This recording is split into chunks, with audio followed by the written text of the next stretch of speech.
Victor, a brilliant architect. But after a mysterious accident, he awakens in a world where reality has no rules and existence has no meaning. Floating cities, fading memories, and a strange realm where nothing feels real. Now he must fight to survive, uncover his forgotten past, and face the secrets hidden between illusion and truth. Here the line between life and dream is as thin as death itself. So let's step deeper into the story.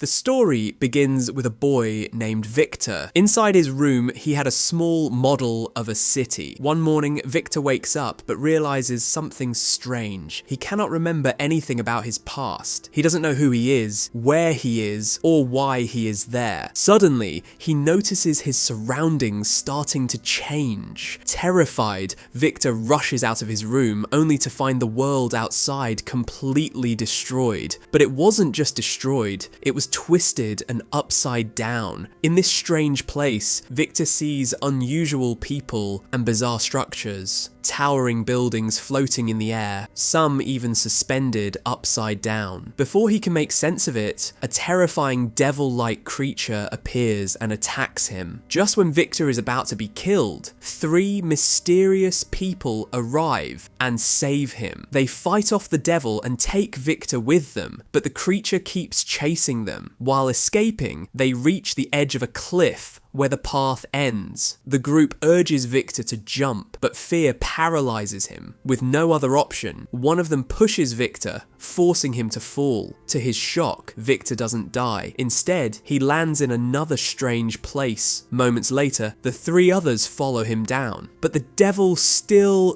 doesn't give up and attacks again. During the fight, one of them gets badly injured. Though he manages to shoot and push the devil back, his wound becomes a serious problem. Soon after, one of the 3 sacrifices his own life to save the rest, giving them time to escape. Confused and shaken, Victor asks the girl among them who they are and what is happening. The girl introduces herself as Fly and the other as Phantom. She explains, "Everything you see here is a world of imagination. Victor, you are in a coma right now. Everyone here is also in a coma. When people fall into a coma, they enter this world, and everything that exists here is shaped by their memories. That's why you see strange, impossible things happening around us." Fly notices an injury on Victor's forehead and heals it using her special powers. She then points to a massive upside-down floating building and says, "That's where we live." They climb onto an old bus.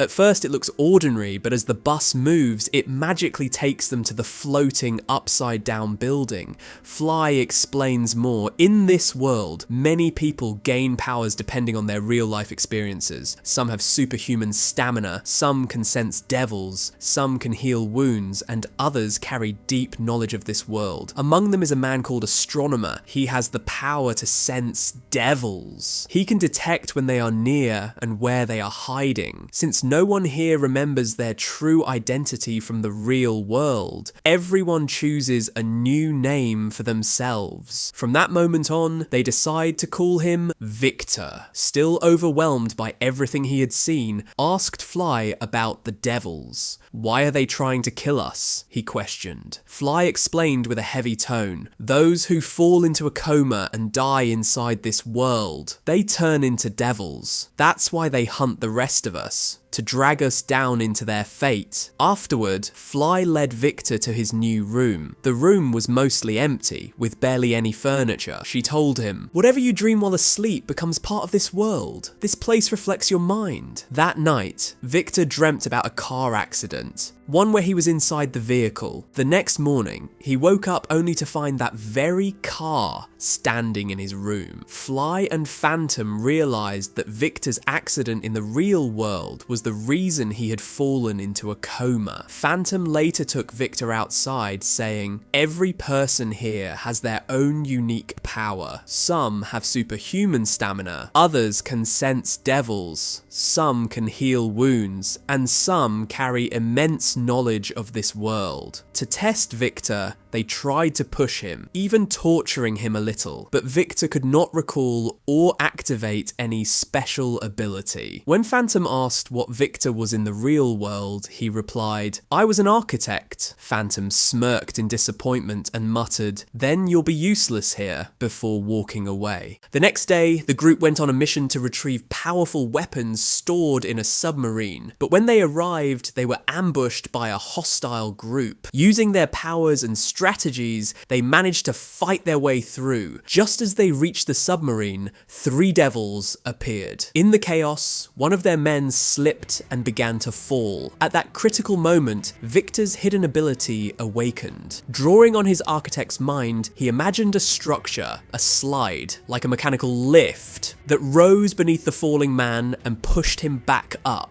Victor realized his power, the ability to manifest and manipulate structures through imagination. With his help, they secured the weapons and returned safely. Everyone was impressed by Victor's newfound power, everyone except Phantom. Envy began to grow inside him. Their leader, Jan, who had been in this world the longest, told Victor, "We need you to build a city for us. Not one born from dreams or memories, but one crafted entirely by your imagination. A city that will stand strong. A city devils cannot breach." Victor agreed. The next day, they set off for a new location, guided by astronomer's information. He reassured them, "Road is clear, no devils ahead." But Spirit, a woman with powerful intuition, suddenly felt uneasy. She warned, "Something is wrong. Devils are coming." In a shocking twist, it was revealed in a flashback that Phantom, burning with jealousy, had secretly placed a device in Victor's clothes, one that attracted devils. That was why they were closing in. The devils attacked fiercely. Just as Victor was about to be overwhelmed, one of his companions saved him, knowing Victor was too important to lose. But then, Phantom himself rushed toward Victor, snatching the device off his clothes and throwing it away. Everyone was confused. Why would Phantom betray Victor but then save him? The truth came crashing down. Phantom was slowly turning into a devil himself. Earlier, when he was wounded by the devil's strike, the infection began spreading inside him. That's why the device had attracted him too. Fly confronted him in tears, shouting, "Why did you plant the device on Victor? Why would you risk all of us?" Phantom blames their leader Jan, but Jan shoots him on the spot. The devils do not attack Phantom, realizing he is slowly becoming one of them. Meanwhile, the survivors rush toward the bus that can take them back to their building. The devils chase them closely, so Victor tries to use his imagination to trick them, but the pressure in his head grows unbearable and he begins to see visions of his past. Victor was once an architect in the real world, known for his advanced designs that no engineers could build. Because of this, he struggled to find work. One day, he received an invitation from a hospital. Victor went there with Fly, his girlfriend in reality, though in the coma world, they didn't recognize each other. At the hospital, Fly was not allowed inside, so Victor entered alone. There, he met Jan, a brilliant doctor and scientist who in the coma world became their leader. Jan explained that in reality, people often fail to achieve what they desire, but in the coma stage,